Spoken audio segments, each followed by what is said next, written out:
Hi, you are with Phone Arena and our video review of the Sony Ericsson Aino, a slider based on a really odd concept. It's equipped with 3-inch screen with native resolution of 432 by 240 pixels that delivers high image quality. The interesting thing about the display is that it's touch sensitive, but the function is available in dedicated multimedia menu only and with the slider closed. The mentioned menu allows access to the camera, gallery, audio player, your video files and the phone radio. The screen utilizes capacitive technology and delivers extremely good touch sensitivity. Unfortunately, aside from the multimedia menu it works in, the only other things you can do with a touch-sensitive screen is answer calls and dismiss alarms. All other functions are controlled via the buttons at the bottom of the slider. They are rather unhandy because they don't have enough travel. Since the touchscreen works in the multimedia functions only, normal things like using the calendar or your phone contacts require that the slider be open, which is neither comfortable nor typical of modern slider phones. What you have on the right hand side is volume rocker and camera shutter. We didn't have any grips about them because they are easy to feel with your fingers. The same goes for the screen lock that's on the top. The manufacturer's standard charger port is on the left hand side, and yes, the Sony Ericsson Aino doesn't sport micro USB port and 3.5mm jack. This is not much of a problem really, because the Bluetooth hands-free comes boxed with the handset and you can attach standard headphones to it.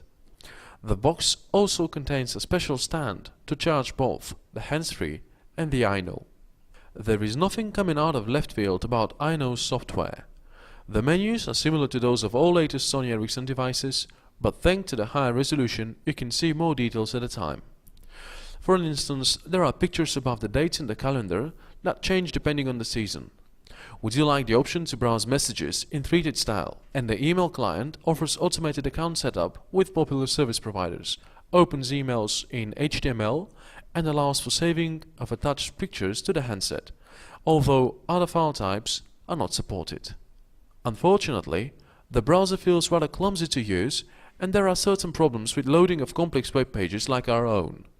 The mediocre functionality of the app renders the proper 3G and Wi-Fi connectivity options of the Aino virtually useless.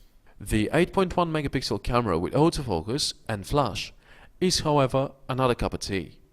It's controlled via the screen and you can pick the object to be in focus by a single screen tap.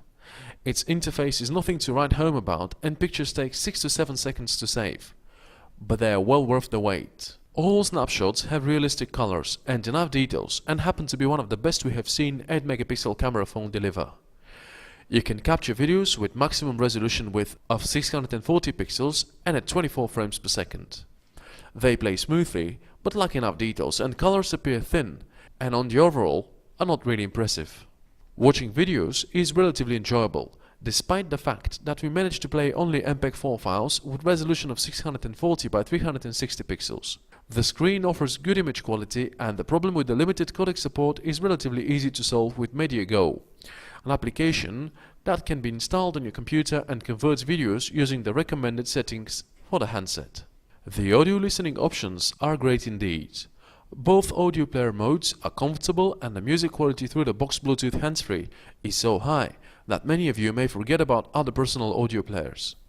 Still, we recommend that you plug in another pair of headphones because the boxed set doesn't deliver rich bass. In-call quality is above average. The voices of our callers sounded slightly monotonous, but quite loud and people on the other end of the line didn't have any grips. The battery is robust and according to the manufacturer allows for 13 hours of continuous talk over 2G networks. As a whole, the Sony Ericsson Aino is a good multimedia handset with slightly odd controls. Unfortunately, it rolls out too late and comes with a rather steep price tag that places it in the vicinity of the Samsung Omnia HD and Pixel 12, and this is a losing battle. If the handset had been released at the beginning of the year, it could have stood a chance against the other multimedia handsets. The market has however developed really fast and the Sony Ericsson Aino looks obsolete at the end of 2009.